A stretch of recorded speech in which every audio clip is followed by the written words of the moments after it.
오늘부터 우리는 매일 성경 순서에 따라 구약 성경의 호세아를 살펴보게 될 것입니다. 그리고 이 호세아가 끝나면 아모스와 말라기를 살펴보게 됩니다. 연말에 우리가 함께 묵상해야 할 성경들이 우리 내면 깊숙한 곳에 있는 죄들을 살펴보고 또 인정하고 직면하라고 말하는 성경들입니다. 사랑하는 여러분, 매년 돌아오는 연말이지만 하나님께서는 매년 우리를 시간의 마지막에 세우시면서 우리의 인생의 마지막을 돌아보고 생각하게끔 하십니다. 우리의 마지막, 무엇이 소망이 있겠습니까? 오직 우리 구주 예수 그리스도밖에 없는 것이죠. 2024년 한 해의 마지막을 보내시면서 내 인생의 마지막을 보낼 그 순간을 연습하시며 그런 마음으로 우리 속에 깊이 내재되어 있는 죄악을 이 성경들을 통해서 발견하는 그런 시간들이 되었으면 좋겠습니다. 호세아라는 이름의 뜻은 여호와께서 구원하신다라는 뜻입니다. 이 이름을 통해 여호와 하나님과 이스라엘은 언약 관계에 있는 것을 우리는 알 수 있습니다. 이스라엘의 역사 속에서 경험한 하나님의 가장 큰 구원은 바로 애굽에서의 해방일 것입니다. 바로 이것이 이스라엘에게는 여호와께서 주시는 가장 강력한 구원의 사건이었습니다. 여호와 하나님께서는 이렇게 이스라엘을 구원하셔서 그들을 시내산으로 부르셨습니다. 그리고 시내산에서 나는 너의 하나님이 되고 너희는 나의 백성이 된다라는 언약을 맺게 하셨고 이 언약은 마치 혼인과 같은 그런 의미로 구약 성경에 기록되어 있습니다. 이제 이스라엘은 여호와 하나님의 신부가 되었습니다. 이사야 54장 5절에 보면 이렇게 기록합니다. 이는 너를 지으신 이가 내 남편이시라 라고 말씀하는 것이죠. 그런데 여러분, 이스라엘은 그들의 남편 대신 하나님을 배신하고 바알과 아세라 등을 섬기며 영적으로 음행에 빠져버린 것입니다. 더 심각한 것은 남편 대신 하나님을 버리고 영적 음행을 저지르면서도 그들이 우상 숭배를 했음에도 불구하고 그들 자신의 영적인 상태를 모르고 있다는 것입니다. 분명히 하나님의 신부된 이스라엘인데 그들은 신랑 대신 하나님을 버리고 다른 우상을 섬겼습니다. 바알과 아세라를 섬기며 그들과 영적 음행을 저질렀습니다. 그럼에도 불구하고 그들은 그들의 모습, 자신의 모습을 정확하게 볼 수 없었고 인정할 수도 없었고 깨닫지도 못했다는 것이죠. 여러분, 왜 그랬을까요? 1절 중반을 한번 보시겠습니까? 1절 중반에 보면 요아스의 아들 여로보암이 이스라엘의 왕이 된 시대라고 이야기합니다. 이 호세아가 살았던 시대에 북이스라엘의 정치적인 상황이 나옵니다. 여러분, 여기서 나오는 여로보암은 북이스라엘의 왕입니다. 이 여로보암은 여로보암 2세를 지칭하는데요. 이때 북이스라엘은 다윗과 솔로몬의 황금 시대에 견줄 만큼 번영을 누렸던 시대입니다. 상업과 무역이 융성했고 부유한 상인들과 큰 토지를 가진 대지주들이 등장합니다. 이렇게 나라가 부유해졌던 것이죠. 그런데 여러분, 이렇게 부가 한쪽으로 집중되니까 상대적으로 농민들은 빈곤해졌습니다. 삶의 지탱과도 같았던 땅이 채무로 인하여 빼앗기는 일도 부지기수로 있었고 부자들은 자신들의 부를 과시하며 탐욕과 방종과 불의와 사치를 일삼고 있었지만 가난한 자들을 더욱더 압제하며 그들의 재산들을 모조리 다 빼앗아가는 그런 일들이 여로보암 시대에 일어났던 것입니다. 사회적 지도자층이었던 왕과 선지자, 제사장들이 자신의 직분을 통해서 이런 일들이 발생하지 않도록, 즉 하나님의 선하심을 보여주어야 하는데도 불구하고 그들은 경제적인 풍성함에 빠져서 자신들이 죄를 짓고 율법을 어기고 있으면서도 경제적인 풍요로움에 빠져 그 죄를 보지 못하고 그 죄를 알지도 못하고 그 죄를 깨닫지도 못했던 것입니다. 설령 그 죄를 본다고 할지라도 안다고 할지라도 그들은 경제적인 풍요에 빠져서 자신의 죄를 인정하기 싫었던 것입니다.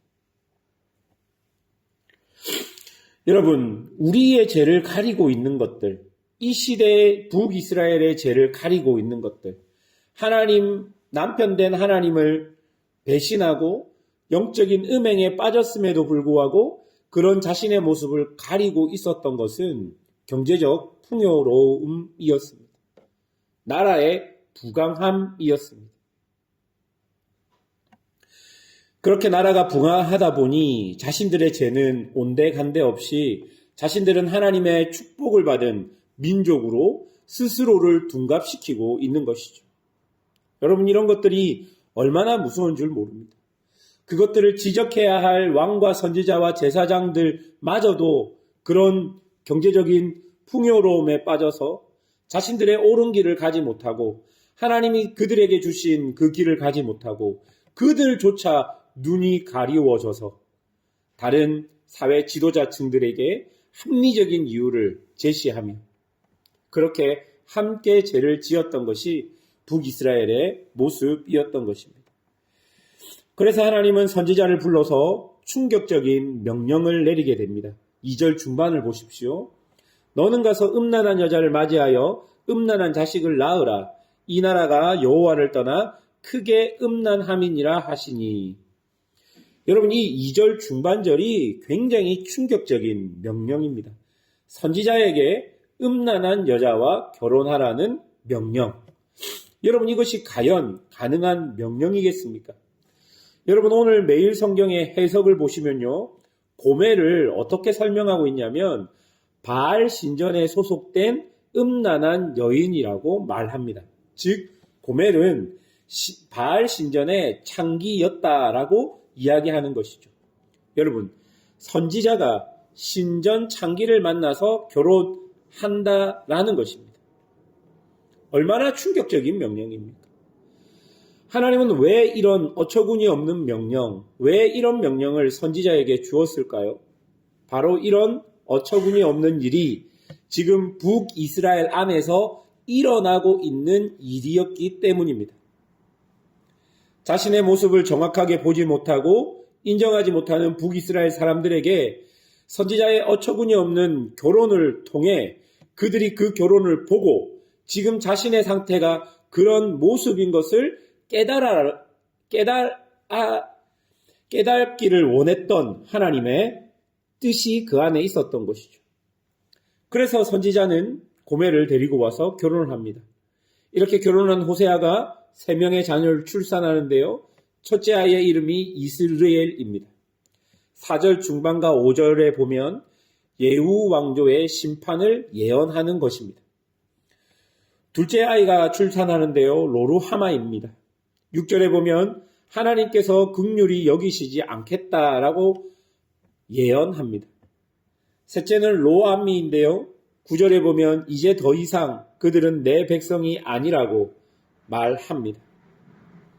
하나님께서는 호세아의 새 자전을 통해 가차없는 하나님의 심판을 예언하십니다.